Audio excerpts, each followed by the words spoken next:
Hello everyone, good morning to all of you. Welcome to logic Pathshala. आज के friends इस video में हम कवर करेंगे 20 जनवरी के इम्पॉर्टेंट करंट अफेयर्स के क्वेश्चंस।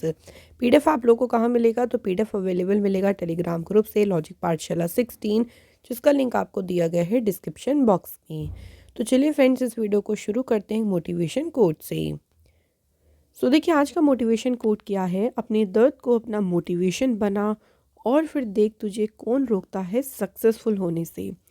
देखिए, अपना ही जो आपका पेन है या कभी भी आपने कुछ फेलियर फेस किया तो उसे अपना मोटिवेशन बनाइए कि जब आप मोटिवेट रहेंगे तभी आप उस रास्ते पे अगेन फिर से खड़े होके आगे बढ़ सकते हैं और अपने रास्ते में सक्सेस हो सकते हैं। तो फ्रेंड्स, अपने आप को मोटिवेट हमेशा रखें। चलिए शुरू करते हैं क्वेश्चन फर्स्ट से। पहला क्वेश्चन है, which country has introduced the world first sustainability accreditation framework eco mark global. और ये शुरू किया गया था एमएसएमई के लिए। तो किस कंट्री ने जो है इसको इंट्रोड्यूस किया है? तो फ्रेंड्स, अभी हाल ही में यूएई कंट्री के द्वारा जो है एमएसएमई के लिए दुनिया का पहला स्थिरता मान्यता ढांचा इको मार्क ग्लोबल जो है इसे अभी पेश किया गया है। इको मार्क ग्लोबल एक्रेडिटेशन जो है ये बेस्ड है आईएसओ स्टैंडर्ड्स पे। इसका उद्देश्य क्या है कि जो एमएसएमईज का जो ग्लोबल कॉम्पिटिटिवनेस है, यानी अगर बात करें ग्रीन इकोनॉमी में जो एमएसएमई की देखिए प्रतिस्पर्धात्मक क्षमता है उसको बढ़ाना, उसको एनहेंस करना जो है इसका मेन उद्देश्य है। यूएई की बात करें तो कैपिटल है यहाँ की अबू धाबी, करेंसी है दिरहम, प्रेसिडेंट है मोहम्मद बिन जायद अल नहायन और प्राइम मिनिस्टर है यहाँ के मोहम्मद बिन राशिद अल मखदूम। अगला क्वेश्चन है, recently Pakistan carried out military strikes on separatist target in which country. अभी हाल ही में पाकिस्तान ने देखे किस कंट्री में अलगाववादी ठिकानों पर जो है सैन्य हमले किए। तो ये हमले पाकिस्तान ने किस देश पर किए हैं? ईरान। ईरान में जो अलगाववादी ठिकाने हैं उन पे जो है अभी पाकिस्तान ने जो है मिलिट्री स्ट्राइक की। अब ऐसा क्यों किया गया, क्यों किया ऐसा पाकिस्तान ने? तो ईरान ने देखिए पाकिस्तान के जो बलूचिस्तान प्रोविंस है उस पे हमला किया था पहले, जिसमें 2 बच्चे और कई सारे लोग वहाँ पे जो है वो घायल हो गए थे। उसी के बाद आफ्टर दी ईरानियन स्ट्राइक, जो ईरान की स्ट्राइक हुई थी उसके बाद पाकिस्तान ने जो है जो ईरान के अलगाववादी ठिकाने हैं, जो उनके सेपरेटिस्ट टारगेट्स हैं, उन पर जो है फिर पाकिस्तान ने सैन्य हमला किया।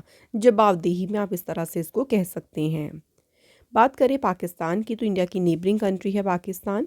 कैपिटल है इस्लामाबाद, करेंसी है पाकिस्तानी रुपी। यहाँ के केयर टेकर प्राइम मिनिस्टर हैं अनवर उल हक ककर और प्रेसिडेंट है यहाँ के आरिफ अलवी। अगला क्वेश्चन है, under the new education policy the government of India has decided to include which language as one of the 9 classical language of India. अभी देखिए, जो नई शिक्षा नीति है उसके तहत भारत सरकार ने किस भाषा को भारत की 9 शास्त्रीय भाषाओं में से एक के रूप में शामिल करने का निर्णय लिया है। तो वो कौन सी लैंग्वेज से इंक्लूड करने का निर्णय लिया गया है? तो लैंग्वेज कौन सी है? पर्शियन। पर्शियन कह लीजिए या फिर कह लीजिए फ़ारसी। तो फ़ारसी भाषा को जो इंडिया की 9 क्लासिकल लैंग्वेज है उनमें से एक के रूप में शामिल करने का निर्णय लिया है अभी गवर्नमेंट ऑफ इंडिया ने। इंडिया देखिए पर्शियन को इंक्लूड करेगा as one of the 9 classical language. इसकी अनाउंसमेंट किसने की? External affair minister S Jaishankar, इन्होंने जो है इसकी अनाउंसमेंट की। अब देखो, पर्शियन लैंग्वेज को ऐड करने से क्या होगा कि इंडिया और ईरान के बीच जो कल्चरल, लिटरेरी और लिंग्विस्टिक संबंध हैं, जो भाषाई संबंध है, वो जो है इससे मजबूत होंगे। कुछ इंपॉर्टेंट देखिए मैं आपको कुछ और पॉइंट डिस्कस कर देती हूँ। क्लासिकल लैंग्वेजेस की जैसे बात करें, जो तमिल लैंग्वेज जो थी ना, वो पहली इंडियन लैंग्वेज थी जिसे डिक्लेयर किया था क्लासिकल लैंग्वेज के रूप में। कब? 2004 में। तो ये इंपॉर्टेंट क्वेश्चन बन जाता है, पहली क्लासिकल लैंग्वेज कौन सी डिक्लेयर हुई थी? तमिल। कौन से ईयर में हुई थी? 2004 में। उसके बाद देखिए संस्कृत, संस्कृत को इंक्लूड किया गया था 2005 में। नेक्स्ट तेलुगु, जिसके साथ कन्नड़ भी जो है ऐड की गई थी क्लासिकल लैंग्वेज में 2008 में। मलयालम को ऐड किया गया था 2013 में और उड़िया ऐड हुई थी 2014 में। लेकिन इन सबसे ज़्यादा इम्पॉर्टेंट होगा पहली लैंग्वेज कौन सी है जो डिक्लेयर हुई थी एज अ क्लासिकल लैंग्वेज, तो वो तमिल है, इसको याद रखिएगा। और अगर रिसेंट वाली पूछेंगे तो आपका आंसर होगा पर्शियन।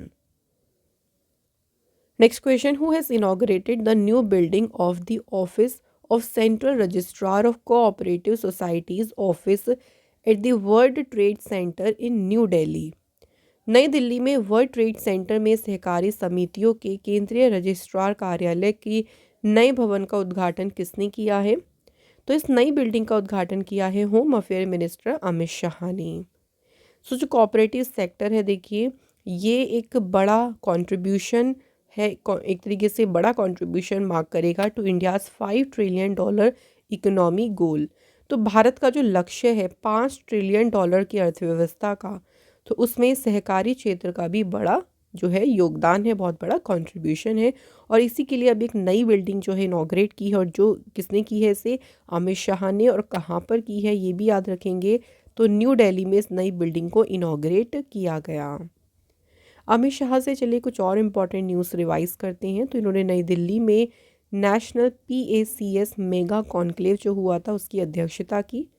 अमित शाह ने इनॉग्रेट किया था 58th DGSP और IGSP कॉन्फ्रेंस को, और ये कॉन्फ्रेंस हुई थी जयपुर में।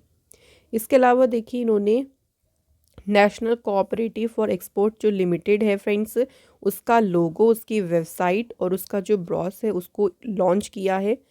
अमित शाह ने इनॉग्रेट किया इंडिया का पहला नैनो DAP प्लांट, कहाँ पे? गांधीनगर, गुजरात में।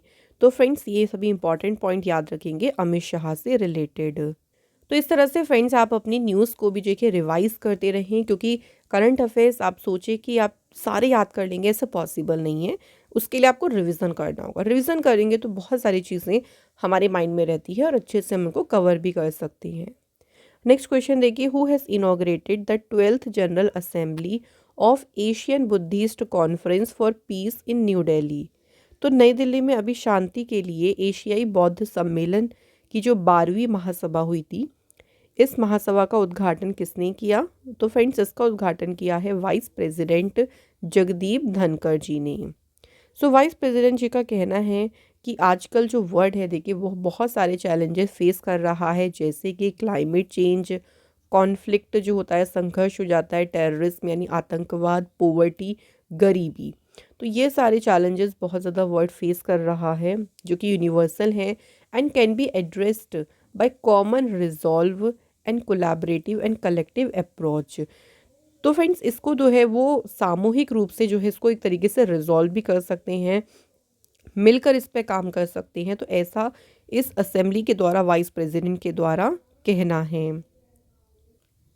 नेक्स्ट क्वेश्चन की बात करते हैं। तो क्वेश्चन है, हु इनॉग्रेटेड विंग्स इंडिया 2024। देखिए फ्रेंड्स बात करते हैं कि विंग्स इंडिया 2024 का उद्घाटन किसने किया?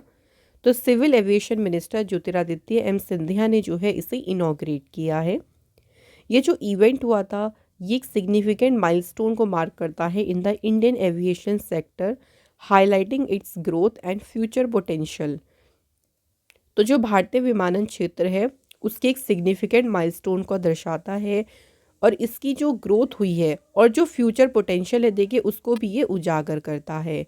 इस एक्सपो की थीम भी याद रखिएगा, जो थीम रही वो है connecting India with the world in Amrit Kaal.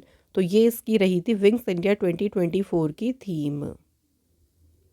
Next question है फ्रेंड्स, महतारी वंदना योजना भी हाल ही में किस स्टेट गवर्नमेंट के द्वारा शुरू की गई है?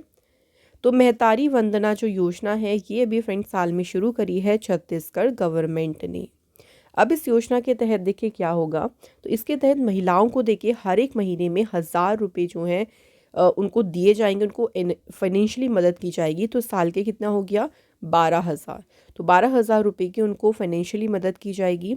और इस योजना का अगर आप बेनिफिट लेना चाहते हैं तो जो रेजिडेंट हैं वो छत्तीसगढ़ के होने चाहिए, छत्तीसगढ़ के जो निवासी हैं उन्हें ही जो है इस स्कीम का बेनिफिट मिलेगा। छत्तीसगढ़ की बात करते हैं, कैपिटल है रायपुर, चीफ मिनिस्टर है यहाँ के विष्णु देव साई, डिप्टी चीफ मिनिस्टर है अरुण साव एन विजय शर्मा, गवर्नर है यहाँ के विश्वभूषण हरिचंदन, छत्तीसगढ़ असेंबली के स्पीकर हैं कौन? रमन सिंह। छत्तीसगढ़ से बात करें कुछ और इम्पॉर्टेंट न्यूज़ की, तो देखिए यहाँ पे रोज़गार मिशन जो है वो शुरू हुआ था। इसके अलावा Shri Dhanvantari generic medical store scheme शुरू की गई थी यहाँ पे।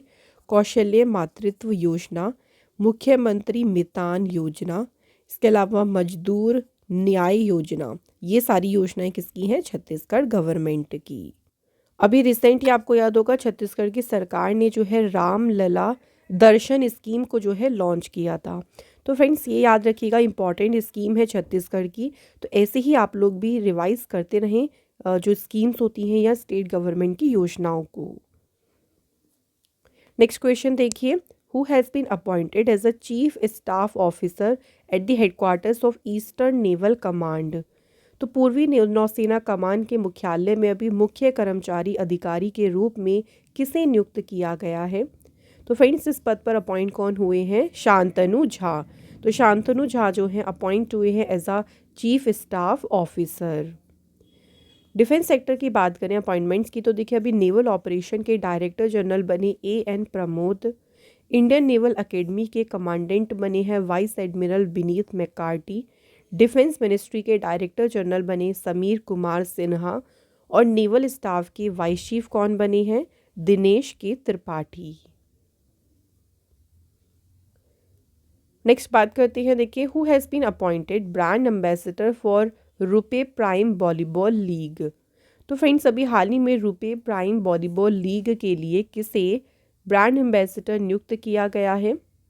तो इसके ब्रांड एम्बेसडर कौन बने हैं? ऋतिक रोशन। सिंपल आपको वन लाइनर में बस इतना ध्यान रखना है कि ब्रांड एम्बेसडर कौन बने हैं इसके? ऋतिक रोशन। चलिए यहाँ पर भी रिसेंट के ब्रांड एम्बेसडर्स की बात करते हैं। तो अभी 19th देखिए टाटा मुंबई मैराथन के ब्रांड एम्बेसडर बनी केटी मून। आइडॉक्स अल्ट्रा जेल प्लस के ब्रांड एम्बेसडर बने हैं ऋषभ पंत। बिस्लरी जो कंपनी है उनका एक कैंपेन रहा जिसका नाम क्या है? #Drink it up. और इस कैंपेन की ब्रांड एम्बेसडर बनी दीपिका पादुकोण। इसके अलावा देखिए सोनी स्पोर्ट नेटवर्क के द्वारा फुटबॉल के लिए ब्रांड एम्बेसडर बने हैं कार्तिक आर्यन। नेक्स्ट देखिए सलमान बॉम्बे फाउंडेशन के लिए हेल्थ एम्बेसडर कौन बनी? अमृता रायचंद। त्रिपुरा टूरिज्म के ब्रांड एम्बेसडर कौन बने हैं? सौरव गांगुली। नेक्स्ट है vice president Jagdeep Dhankhar has released the book का नाम है fertilising the future Bharat march towards fertiliser self sufficiency. तो ये जो बुक है देखिए इस बुक को रिलीज़ किसने किया है? याद रखिएगा वाइस प्रेसिडेंट जगदीप धनखड़ ने। और इस बुक के ऑथर कौन है? Who is the author of this book? तो ये जो बुक है फ्रेंड्स इसके ऑथर हैं डॉक्टर मनसुख मांडविया। डॉक्टर मनसुख मांडविया देखिए इनके पास में एक तो हेल्थ मिनिस्ट्री है, दूसरी इनके पास में केमिकल और फर्टिलाइज़र मिनिस्ट्री भी है। तो इन्होंने ये बुक लिखी है फर्टिलाइजिंग द फ्यूचर। ये जो बुक थी इसका हिंदी वर्जन जो है इसका टाइटल क्या है? उर्वरक आत्मनिर्भरता की राह। चलिए अब बुक्स के बारे में भी हम लोग रिवाइज कर लेते हैं। तो देखिए बुक का नाम है the Babri Masjid, Ram Mandir dilemma and acid test for India's constitution.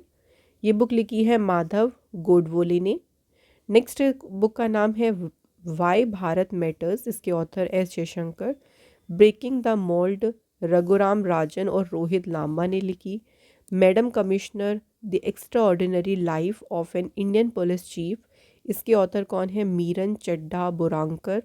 Zeba an accidental superhero, तो ये बुक इसने लिखी है हुमा कुरैशी ने। तो यहाँ पे फ्रेंड्स हमारे कंप्लीट हो गए हैं करंट अफेयर्स के क्वेश्चंस। बात करते हैं स्टैटिक जीके के क्वेश्चंस। पहला क्वेश्चन देखिए, in which organ of the human body vitamin A is stored. मानव शरीर के किस अंग में विटामिन ए जो है वो संग्रहित होता है? तो विटामिन ए संग्रहित होता है कहाँ पे? लीवर में। नेक्स्ट क्वेश्चन देखिए, who is the author of the book India after Gandhi the history of the world largest democracy. Important book है काफ़ी तो इसलिए याद रखेंगे। इंडिया आफ्टर गांधी ये जो बुक है किसने लिखी है? रामचंद्र गुहा जो है इसके ऑथर हैं। Next, which is the autobiography of APJ Abdul Kalam. APJ Abdul Kalam की आत्मकथा कौन सी है? तो इनकी ऑटोबायोग्राफी का नाम है friends wings of fire. APJ Abdul Kalam देखिए हमारी इंडिया के 11वें प्रेसिडेंट रहे थे 2002 से लेके 2007 तक। एपीजे अब्दुल कलाम को कुछ इंपॉर्टेंट अवार्ड्स भी मिले हैं, याद रखेंगे, जैसे कि पद्म भूषण अवार्ड मिला था इन्हें 1981 में, पद्म विभूषण अवार्ड मिला था उन्हें 1990 में, 1990 में, और भारत रत्न से इन्हें सम्मानित किया गया था 1999 में। तो ये सभी इंपॉर्टेंट अवार्ड्स किसे मिले हैं? एपीजे अब्दुल कलाम जी को। Next question, which a part of the body can be called a kind of blood bank? Blood bank किसे कहा जाता है? तो शरीर के किस अंग को ब्लड बैंक कहते हैं? आंसर होगा स्प्लीन। तो स्प्लीन को ब्लड बैंक कहा जाता है। Next question, what is the normal pH of human blood? तो जो ह्यूमन ब्लड है उसका सामान्य पीएच मान कितना होता है? तो ह्यूमन ब्लड का पीएच मान है 7.4। तो फ्रेंड्स कंप्लीट है, यहाँ पे हमारे सारे ही इंपॉर्टेंट क्वेश्चंस देखिए कवर हो गए हैं। अब चलिए हम लोग रिवाइज कर लेते हैं, हम कल के क्वेश्चंस को थोड़ा सा अच्छे से रिवाइज करते हैं। सो फ्रेंड्स पहला क्वेश्चन देखिए, which of the following country will host Ukraine peace summit? तो कौन सा देश है जो कि यूक्रेन शांति शिखर सम्मेलन की मेजबानी करेगा? Answer is Switzerland. According to the global fire power ranking, तो इस रैंकिंग के अकॉर्डिंग देखिए कौन सी कंट्री है जिसकी 4th पोजीशन है स्ट्रॉन्गेस्ट मिलिट्री में? अगर बात करें तो चौथे नंबर पे जो है वो इंडिया है, पहले नंबर पे यूएस है, उसके बाद रशिया सेकंड नंबर पे है, चाइना है थर्ड नंबर पे, और इंडिया की पोजीशन है 4th। सबसे लीस्ट पावरफुल आर्मी किस देश की है? भूटान देश की। Next question, 9th Indian international science festival कौन से शहर में जो है हुआ है इनॉग्रेट? तो इसे इनॉग्रेट किया गया है फरीदाबाद में। Government has set a target to reduce road accident death by 50% by which year? किस वर्ष तक का लक्ष्य रखा है ये? आंसर 2030 तक। नेक्स्ट है, the Indian army developed an end to end secure mobile ecosystem, और इस मोबाइल इकोसिस्टम को नाम क्या दिया है? तो इसे नाम दिया है संभव। संभव का पूरा नाम है secure army mobile Bharat version. तो फ्रेंड्स ये इसका जो है वो पूरा नाम है, याद रखेंगे, फुल फॉर्म भी इम्पॉर्टेंट है। Next question, a rare Tibetan brown bear, ये भी कौन से स्टेट में जो है इसको देखा गया है? तो एक दुर्लभ तिब्बती भूरा भालू देखा गया है सिक्किम राज्य में। नेक्स्ट देखिए, with whom has the Maharashtra government sign an agreement for the state's first green ammonia plant? तो राज्य के पहले हरित अमोनिया संयंत्र के लिए महाराष्ट्र सरकार ने इनॉक्स एयर प्रोडक्ट के साथ में एमओयू साइन किया।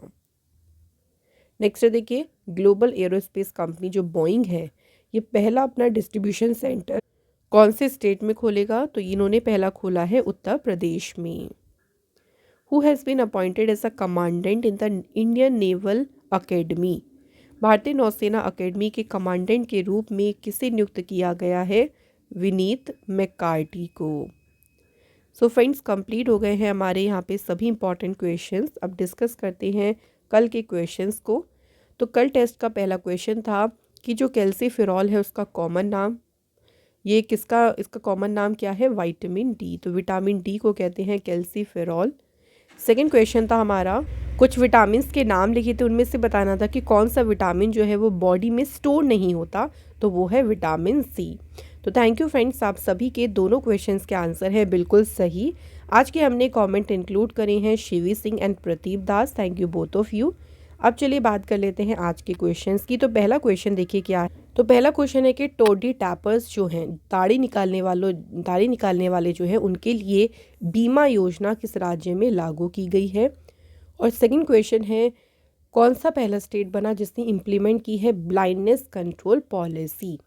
तो फ्रेंड्स ये हैं आज के दो इंपॉर्टेंट क्वेश्चंस, जल्दी से बता दीजिए इनके आंसर हमें कमेंट बॉक्स में। और फ्रेंड्स इसी के साथ आज का ये इंपॉर्टेंट सेशन होता है यहाँ पे कंप्लीट। अगर ये सेशन आपको पसंद आया हो तो वीडियो को फ्रेंड्स लाइक करें, शेयर करें ज़्यादा से ज़्यादा, एंड प्लीज़ चैनल को सब्सक्राइब ज़रूर करें। फिर आप लोगों से मिलेंगे अनदर इंपॉर्टेंट क्लास में। Till then take care, bye bye, have a good day. Thank you so much for watching this video.